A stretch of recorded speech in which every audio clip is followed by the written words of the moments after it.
こんにちは、ももよです。こんにちは。はい、今日はね、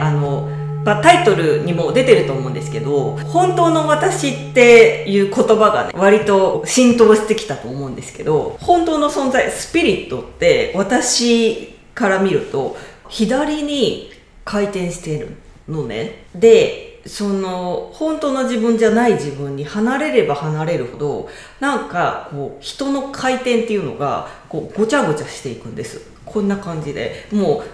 うわーってなんかもういろんなところにもうどこにも行かないけど波動がね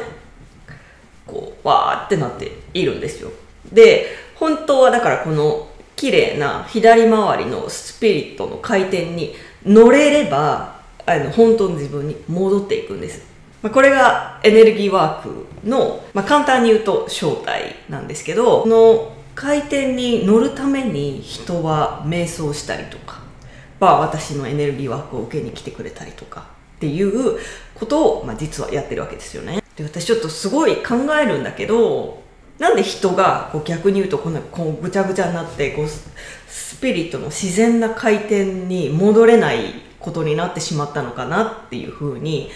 思うんですけどね、皆さんも思うじゃないですか。なんかそのありのままの自分がいるんだったらね、スピリットのままでいられないんだろうっていう、素朴な疑問に皆さん落ちると思うんですけれども、それがこの世のゲームというか、本当の自分に戻っていきなさいよっていうスピリチュアルジャーニーを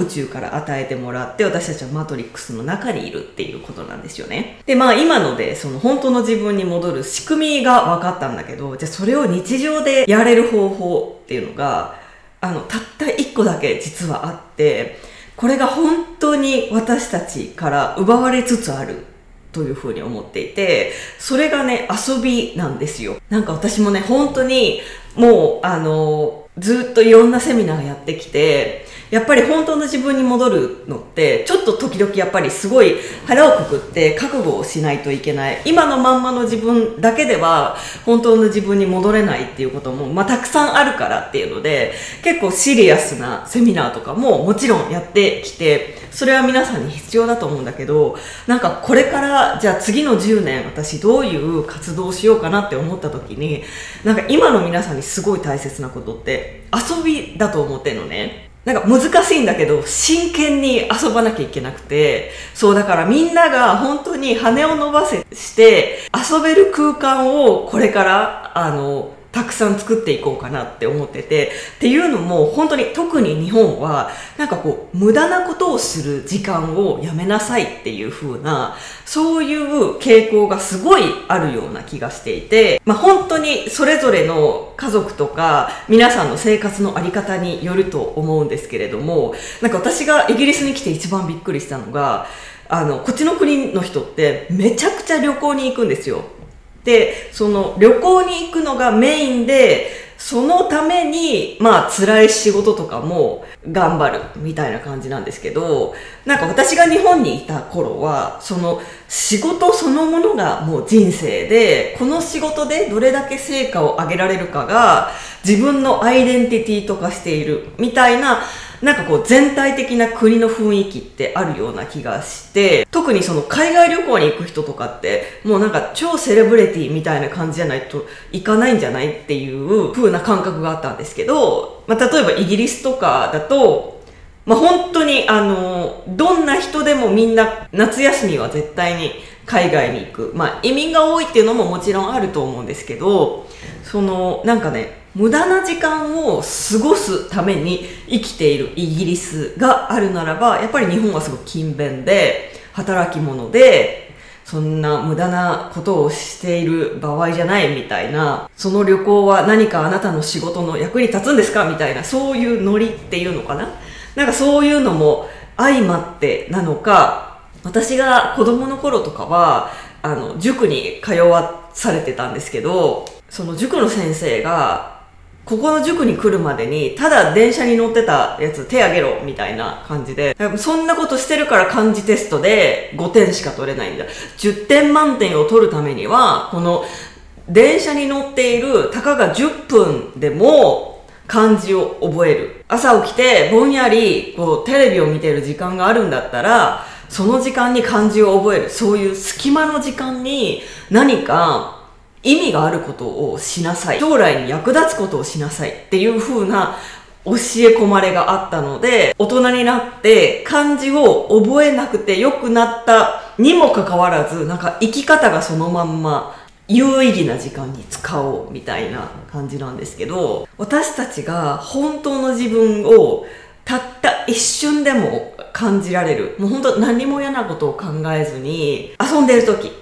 て少なからず本当の自分だと思うんですよね。で、本当の自分に戻るにはやっぱり本当の自分を感じるからこそ、その自分に帰っていけるわけですよね。だから日常で本当の自分を感じれる時間っていうのを一番大切にしなきゃいけないんですけど、子供の頃とかを考えてもらうと、なんかこう無心に遊べる、永遠に遊べる、なんかすごい本当に何でもない土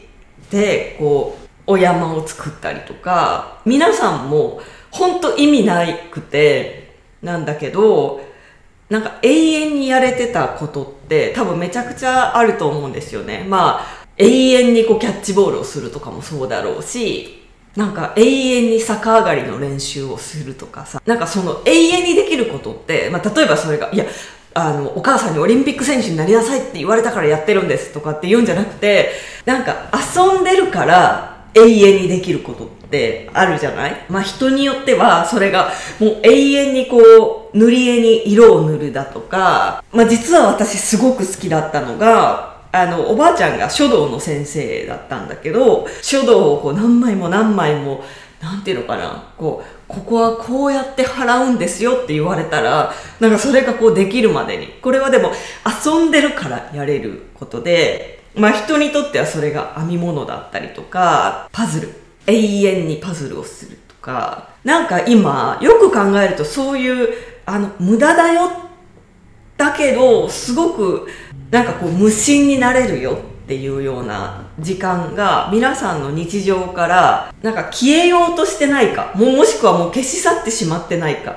ていうことなんですけど、なんか私ね、瞑想ってすごくあんまりこのチャンネルでもすごくおすすめしないじゃないですか。ですごく効果があるし、すごくいいものなんです。私がこうやってこのチャンネル話してることって、瞑想が成功すれば全部経験できることなんですよね。なんだけど、私が思うに、瞑想ってそんなにうまくいかないと思うの。その瞑想状態を自分だったらこれで作れるっていうものを見つけて、さっさとそれに時間を費やした方が早い。人にとってはそれが歌を歌うことだったり、踊りを踊ることだったり、絵を描くこと、パズルをそうやってすることだったり、書道をするだとか、人によってはスポーツ、なんでもいいんだけど、とにかくこのキーはやっぱり遊んでる時間なんだよね。で、人は遊ぶから本当の自分っていうのを少しでも自分で認識するかしないかは別として